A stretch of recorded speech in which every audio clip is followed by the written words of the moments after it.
Nintendo, the innovators, are always tinkering with their controllers and experimenting with their buttons. Let's go!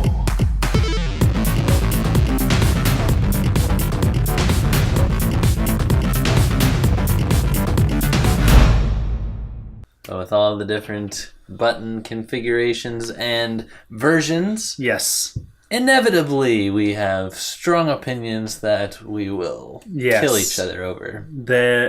Absolutely. These are worth dying for. The best Nintendo buttons are worth dying for. And I don't believe we've agreed on very much, so we better start duking this out. Well, one thing I will say is that this was a hard list to come up with.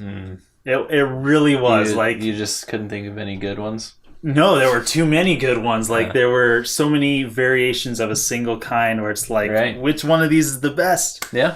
So let's talk face buttons. Okay, face buttons. Face buttons, right-hand side or left-hand side if we're talking Virtual Boy. The nerdy Karate Kid. Right-hand face buttons. Left-hand face buttons. Yes. Okay, so we can also do a scripted nerdy Karate Kid. Yes. Yes. Okay, so face buttons. What are your picks for the best face buttons? I cannot tell you enough how much I loved the Nintendo DSi face buttons because there was this really big discrepancy between the DS ABXY buttons and the DS Lite ABXY buttons. DS, the original, the DS Fat, had very, very clicky buttons. Very clicky. Little travel, big click, and you'd get sore.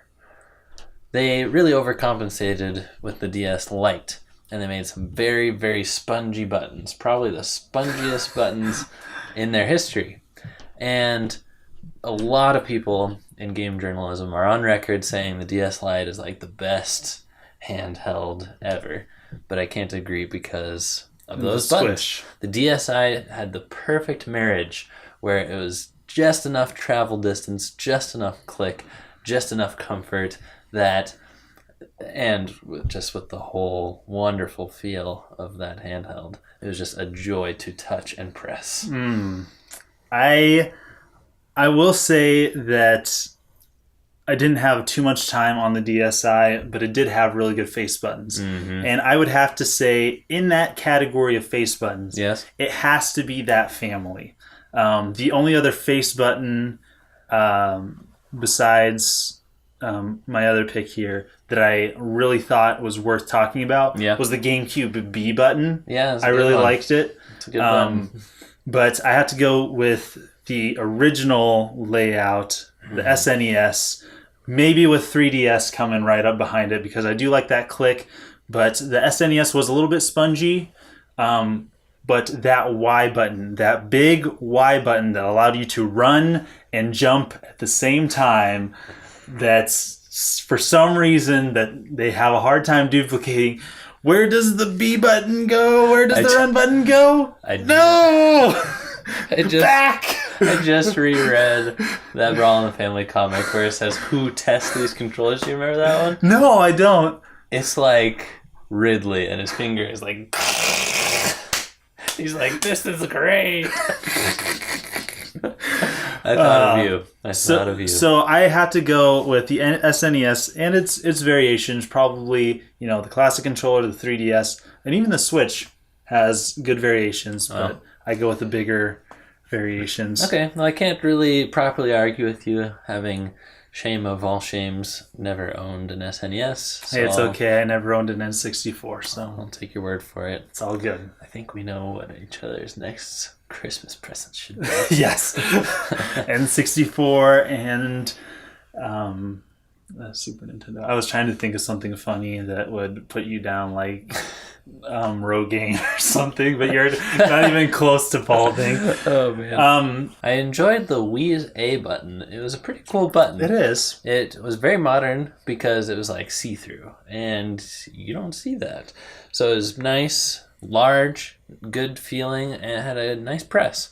And I was always scared that that would be the button that would wear out, because it didn't feel particularly sturdy. Mm-hmm. However, it surprised me with how it held up. So I was very pleased with that one. For other face buttons, talking about like start and select, I really like the Wii's plus and minus buttons. I think they were fantastic. And even the home button was really well done. I liked how that was kind of recessed in there. Yeah, did you like the minus and plus because you're kind of ADD and you're just like click, click, click, click, click, click, click? Kind of. I like the click. I do like the click. I know, but in my defense, I did put the SNES, which has less click. All right. All right, so triggers. We talked about face buttons. Let's move on to triggers. What's your pick for the triggers? Gotta go with GameCube because the GameCube had very unique L and R buttons in that they were analog triggers with a click at the end. So it was like the best of both worlds. Although, to my knowledge, analog shoulder buttons weren't really done back then. I can't exactly remember when Xbox and maybe even PlayStation started adopting that. But at least as far as Nintendo is concerned, this is the only console that has ever had analog triggers, and that means the hardware is able to tell how far you're pulling them back. Everything else has just been a press. And people were really hoping for analog switch triggers, and that didn't happen. So the question always remains, how will GameCube games be emulated? And it's tough when you think about Super Mario Sunshine and Luigi's Mansion, which actually use those mechanics. How's the GameCube ever going to come onto a virtual console? Will you need the adapter and the GameCube controllers plugged into your Switch dock? Or are they just going to fudge it in the re-release, the remake? And I didn't think about that. What about Pro controllers? Do Pro controllers? They don't. That is news to me. Yep. That is a shock. Yep.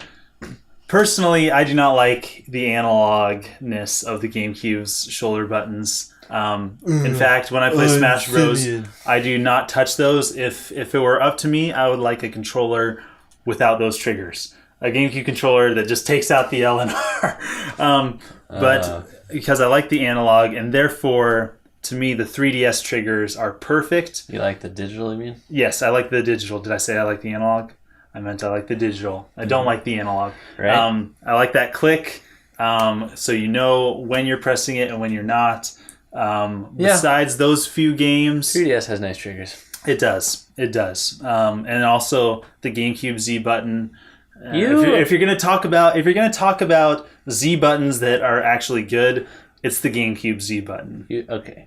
You're a clicker. I'm a clicker. I almost put the classic controller Tic Tacs, but I thought that was a little bit too far. Even though they kind of work, but they're in a weird spot. Well, we better finish up with D-pads here. Yes, directional inputs. So here's something we can agree on. Yep. The Switch's directional buttons are actually cool. Yes, the Switch's directional buttons are fantastic. Mm-hmm. They just work really well. A lot of people were worried about them, but they're fantastic. Okay. I think the Switch sticks are probably some of the best sticks. Because if you look at the Wii U gamepad, you didn't pick a stick, did you? I thought you meant the Switch sticks as in Joy-Cons. No, I meant the sticks, the directional sticks. If you go from the gamepad to the Switch, it is a world of difference. You're like, let me move my thumb around the world so that I can do this. Whereas the Switch is just like deet, deet, deet, deet, like little inputs, and it works. Yeah. Because not only are they smaller to begin with, but they don't actually hit the edge. Yeah, they stay within their boundaries. Whereas, it's going to avoid all of the shaving problems that happen. Oh yeah.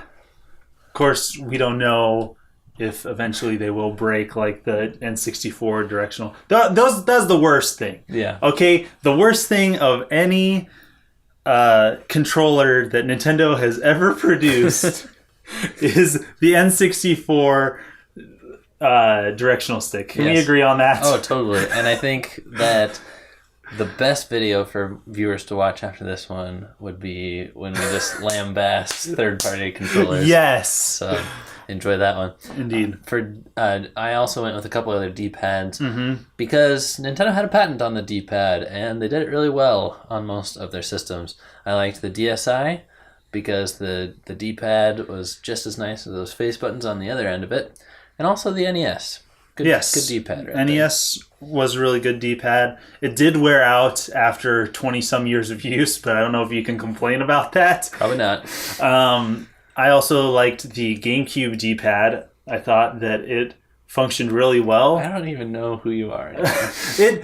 But the same thing is they didn't implement it that much. It was used mainly for taunts and other things. Yeah. But like if you feel it, when you feel it, it actually works pretty well. And also for C-sticks, I like the GameCube C-stick. Yeah. I think that works just as well as the Switch right-hand stick. So sweet. Thanks for watching, everybody. Thanks for being part of the crew. Don't forget to share this video with your friends so they can know what the best buttons in the world are. See you guys next time. Signing out.